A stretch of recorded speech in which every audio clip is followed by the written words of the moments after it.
IIT BHU में छात्रा से दरिंदगी के तीनों आरोपियों को पुलिस ने गिरफ्तार कर लिया है, जिसके बाद विपक्ष की ओर से लगातार ऐसी तस्वीरों को साझा किया जा रहा है जिसमें ये दरिंदे बीजेपी के बड़े पदाधिकारियों के साथ नजर आते हैं।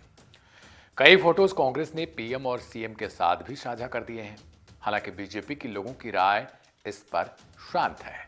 कुछ एकाध ने टिप्पणी की है तो वो भी एक्स पर, और वहां पर वो लिख रहे हैं कि सपा के पुराने कारनामे, जैसे मुलायम ने क्या कहा था, या फिर क्या किसी को पहले से पता होता है कि वो इंसान आगे चलकर इतना दरिंदा निकलेगा। हालांकि सबसे बड़ा सवाल तो ये है कि मान ले रहे हैं कि नहीं पता होता है कि सामने वाला अंदर से घटिया इंसान है, लेकिन जब ये पता चल जाता है कि वो घटिया गिरे हुआ इंसान बुरे कर्मों में संलिप्त है, तो फिर कार्रवाई में इतनी देरी क्यों होती है? क्या इसे लेकर सीएम योगी आदित्यनाथ को भी जानकारी नहीं दी गई थी, या उन्हें भ्रम में रखा गया था?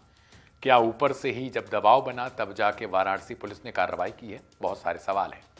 ये सभी तीनों आरोपी बीजेपी आईटी सेल के मेंबर हैं। हालांकि गिरफ्तारी के बाद से इन्हें सीजेएम कोर्ट में पेश किया गया है और इनसे पूछताछ जारी है। इन सभी आरोपियों के नाम हैं कुणाल पांडे, सक्षम पटेल और अभिषेक चौहान। पुलिस को आरोपियों तक पहुंचने में 60 दिन लग गए, जिसको लेकर विपक्षी नेता सवाल उठा रहे हैं और बताया जा रहा है कि इन 60 दिनों में पुलिस उन पर कोई कार्रवाई नहीं कर पाई। वारदात को अंजाम देने के बाद तीनों बेखौफ होकर चुनाव प्रचार कर रहे थे।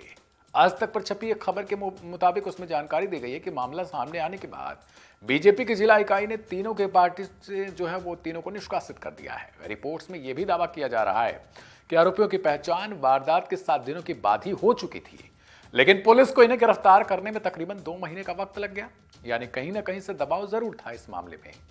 फिलहाल इस मामले में अभी वाराणसी पुलिस की तरफ से कोई बयान सामने नहीं आया है, इसलिए कुछ भी कहना गलत हो सकता है, क्योंकि पुलिस है वो उस दौरान क्या बयान देगी और क्या हम खबर दिखा रहे हैं उसमें बहुत अंतर हो सकता है।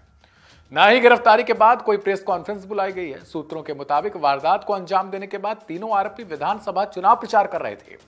और ये प्रचार कहां कर रहे थे? मध्य प्रदेश चले गए थे। आपको पता होगा पिछले साल, क्योंकि आज 1 जनवरी है और नया साल लग चुका है, तो पिछले साल हम कह सकते हैं कि दिसंबर के महीने में, नवंबर के महीने में लोगों ने जम के प्रचार किए थे, बीजेपी की जीत की बधाइयां बांटी थी।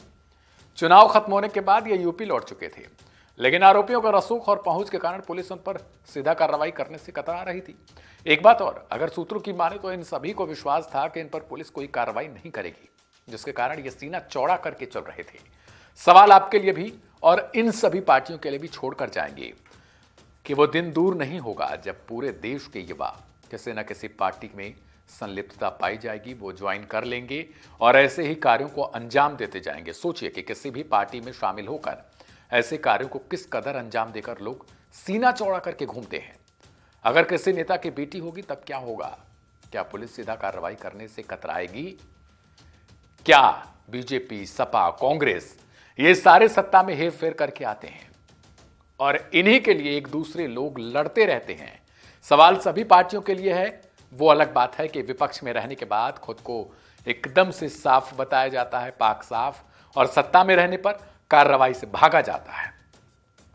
सवाल उन सभी लोगों से है जो लोग कहीं ना कहीं बीजेपी को डिफेंड कर रहे हैं वर्तमान में, या फिर ऐसा अंजाम जब बिहार में दिया गया या फिर किसी और राज्य में दिया जाता है तो पिछले बयान लाके वहां रख दिए जाते हैं कि देखो ऐसा हुआ था, तो क्या आप भी करेंगे?